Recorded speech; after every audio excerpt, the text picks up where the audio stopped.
Hey guys, welcome back to my new video. तो सबसे पहले तो मैं आप सभी लोगों को थैंक यू कहना चाहता हूँ कि आपने मेरे फर्स्ट पार्ट में बहुत ही अच्छा रिस्पांस दिया है और ये आ चुका है उसका सेकंड पार्ट जेनिक्स का।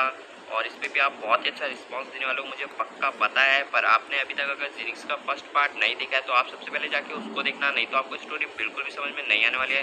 तो आप उसको देखना, फिर आप इसको देखना, तो आपको बहुत ही ज़्यादा मज़ा आएगा देखने में। स्टोरी की स्टार्टिंग में हमें दिखाया जाता है कि वोल्कानिक्स दोनों को समझा रहा होता है कि तुम दोनों को ये मिशन 2 दिन के अंदर कंप्लीट करना होगा और 2 दिन से बिल्कुल भी ज़्यादा या कम दिन नहीं होने चाहिए। तो तुम्हारा मिशन अब स्टार्ट होता है और तुम दोनों के दोनों निकल जाओ इलेक्ट्रिक टेम्पल की साइड को।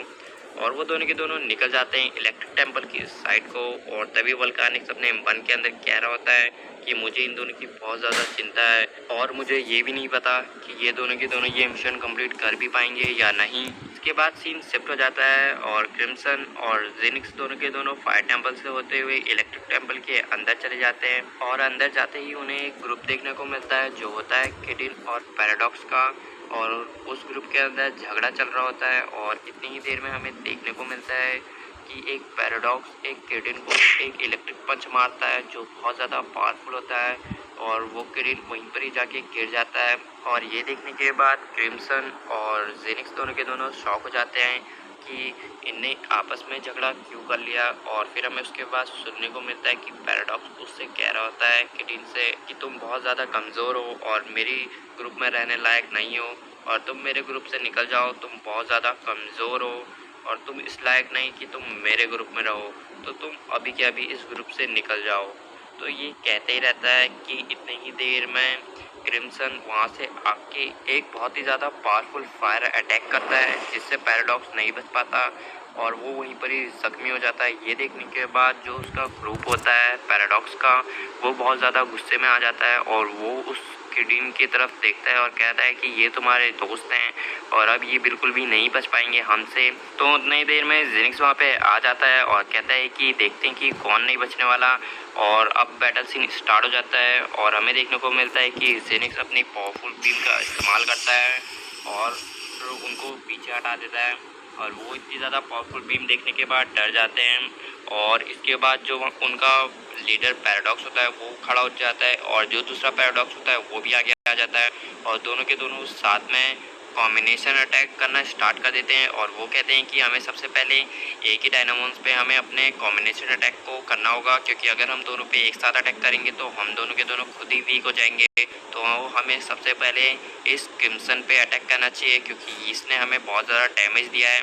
तो वो दोनों के दोनों अपना सबसे पहले कॉम्बिनेशन अटैक जो करते हैं वो क्रिम्सन पे करते हैं और वो इतना ज़्यादा पावरफुल होता है कि क्रिम्सन दूर जाके गिर जाता है और उसकी सारी एनर्जी कहीं गायब सी हो जाती है और वो खुद भी कहता है करके कि क्या हुआ, मेरी एनर्जी कहाँ चली गई, मुझे महसूस ही नहीं हो रही है और मैं इतना ज़्यादा कमज़ोर महसूस कर रहा हूँ कि मैं खड़ा भी नहीं उठ सकता हूँ। तो ये देखने के बाद जेनिक्स कहता है कि अब इनको मुझे अकेले ही हराना होगा। तो वो अपनी पावरफुल बीम का इस्तेमाल करता है बट वो बीम उनको लगती नहीं है और वो इस बीम से बचने के बाद वो अपना कॉम्बिनेशन इलेक्ट्रिक पंच का यूज़ करते हैं और वो सीधे जाके जेनिक्स पे पड़ता है उनका और डबल इलेक्ट्रिक पंच जो बहुत ज़्यादा पावरफुल होता है। इतना ज़्यादा पावरफुल होता है कि जेनिक्स बहुत ही ज़्यादा दूर गिरता है और वो बिल्कुल भी समझ नहीं पाता है कि उसके साथ हुआ क्या।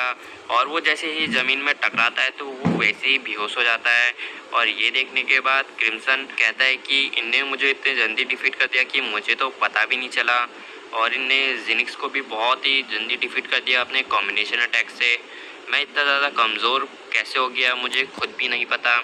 तो इतनी देर में हमें देखने को मिलता है कि जो उनके ग्रुप से निकाला हुआ किडिन होता है जैसे ही खड़ा होता है तो हमें देखने को मिलता है कि उसका एवोल्यूशन हो जाता है और वो वहाँ से निकल के कुछ ही देर में दोनों के दोनों पैराडॉक्स के पास पहुँच जाता है और वो दोनों को एक साथ इलेक्ट्रिक पंच मारता है, जिसके बाद वो दोनों के दोनों पैराडॉक्स बहुत दूर जाके गिर जाते हैं। और हमें देखने को मिलता है कि वो दोनों के दोनों पैराडॉक्स कह रहे होते हैं कि इसकी स्पीड तो नॉर्मल पैराडॉक्स से बहुत ज़्यादा ही तेज़ है, हमें पता भी नहीं चला ये हमारे पास कब आ गया और इसने हमें कब पंच मारा। तो वो दोनों के दोनों फिर से अपने कॉम्बिनेशन अटैक पे आ जाते हैं और दोनों के दोनों एक साथ उस पर अटैक कर रहे होते हैं पर इसका कोई भी फ़ायदा नहीं मिल रहा होता उनको।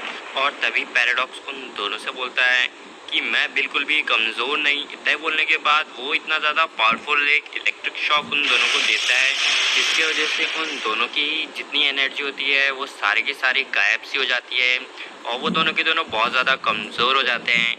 और इसके बाद जो उनके दोस्त होते हैं किडेन, वो उनको लेके वहाँ से चले जाते हैं। और इसके बाद पैराडॉक्स क्रिम्सन के पास जाता है और उससे बोलता है सॉरी, मेरी वजह से तुम लोग बहुत ज़्यादा पिट गए हो और ये जो भी हुआ तुम्हारे साथ उसमें सिर्फ मेरी गलती है। तो इसके बाद क्रिम्सन बोलता है नहीं, इसमें तुम्हारी कोई भी गलती नहीं, तुम मुझे खड़े उठा दो। और इसके बाद वो दोनों के दोनों जीनिक्स के पास जाते हैं और जीनिक्स को देखते हैं तो वो सो गया होता है इलेक्ट्रिक पंच पड़ने के बाद। तो वो दोनों के दोनों बहुत ज़्यादा शॉक हो जाते हैं कि ये उस इलेक्ट्रिक पंच के बाद सो गया। पैराडॉक्स कहता है कि अब हमें इसे उठाना होगा।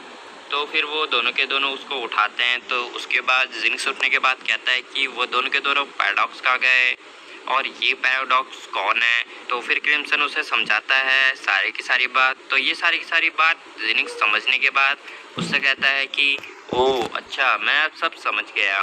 तो इसके बाद जीनिक्स पैराडॉक्स से पूछता है कि तुम्हें इलेक्ट्रिक रोज के बारे में कुछ पता है क्या।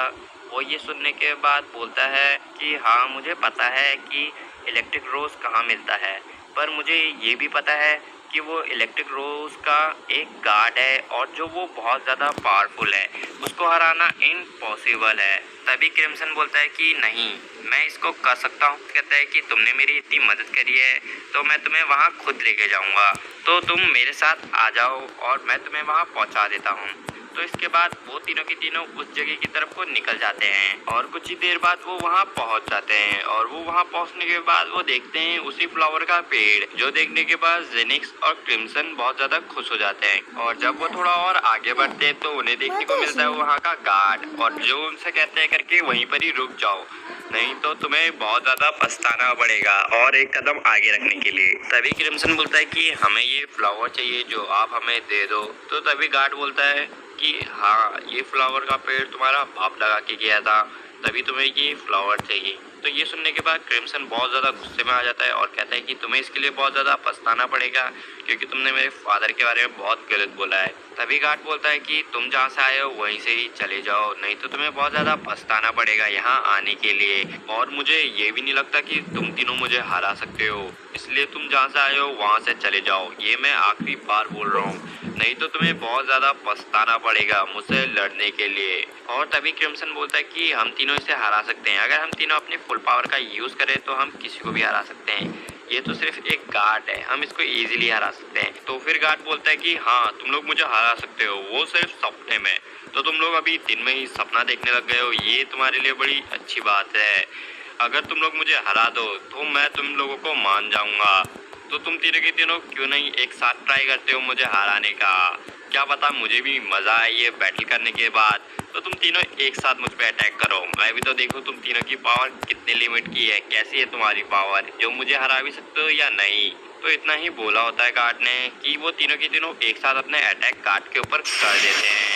और हमें देखने को मिलता है जहाँ पे वो अटैक करते हैं वहाँ पे एक बहुत बड़ा ब्लास्ट होता है, और उस ब्लास्ट के धुएं की वजह से वहाँ पे कुछ भी नहीं दिख रहा होता है। और जैसे ही धुआं वहाँ से हटता है तो हमें देखने को मिलता है कि गार्ड ने अपने ऊपर एक शील्ड लगा ली होती है, जिसकी वजह से उसको कुछ भी नहीं हुआ होता। और वो चौंक जाता है गार्ड की इन तीनों ने इतनी तेज अटैक कैसे कर लिया।